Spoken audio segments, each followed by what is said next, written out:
City News is brought to you by East Brewster Lawyers Rotorua, celebrating 100 years of legal excellence and innovation.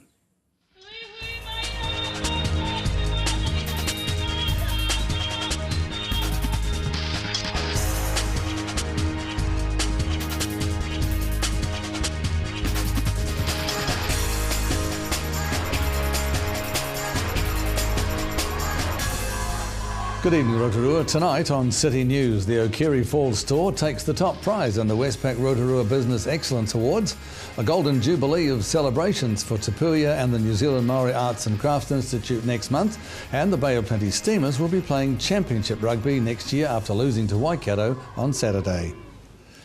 The cream of our business community gathered on Friday night for the Westpac Rotorua Business Excellence Awards.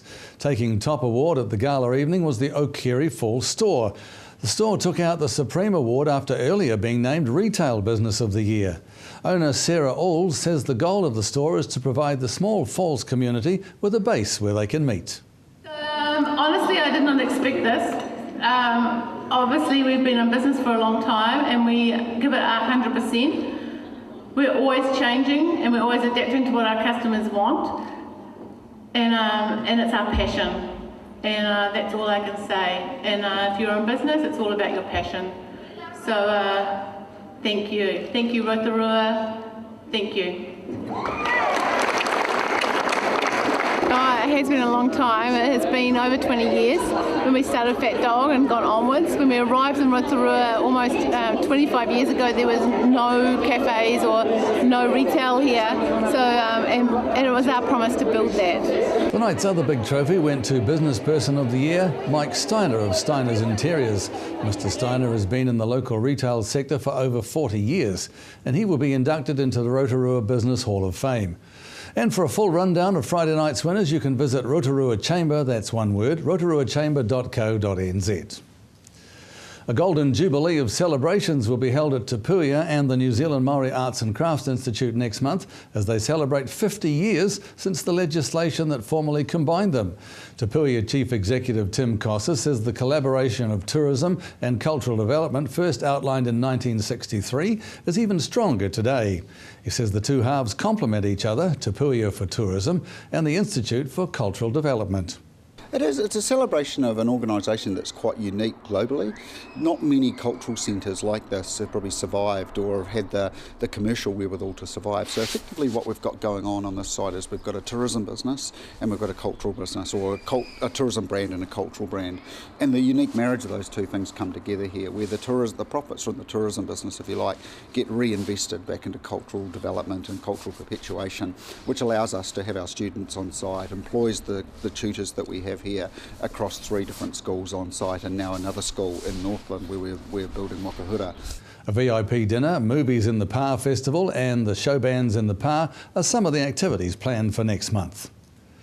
Well, we're halfway through the school holidays and we thought it was time to catch up with what some of you have been doing during the break. I'm working at Starbucks for the holidays. All the holidays? Pretty much. No time off? I've got 2 days off, one for the ball, and one for the One Direction concert. I'm just chilling, just travel around with my friends. So what are you girls up to for the school holidays? I have a dance competition against Forward Block in Rangataha. And how about you, young lady? Going to the library. My name is Lorenzo, and then my holiday, my name's going to take me to the Rainbow Spring tomorrow. Cool. And then I live with my dad, my uncle, my Uncle Tyson, and then they love me because I live there and I stay over for the holiday. I came from Tauranga to Rotorua just to see and visit, do different stuff and see different people with my friends. So what are you up to for the school holidays? We go to the skate park, Rainbow Springs, and out of town. Today we just, I've got a bit of work in town and they've come in for lunch, so yeah. Nice. Having a bit of fun and getting out and about, so yeah. And in sport tonight, the Bay of Plenty Steamers will be playing championship rugby next year after losing to Waikato 25-28 on Saturday. Bay of Plenty Rugby Union Wairiki Chairman Trevor Albert says the relegation is very sad for fans of Bay of Plenty Rugby. Mr Albert says it's time now to look towards our local talent to help get the Steamers back on track.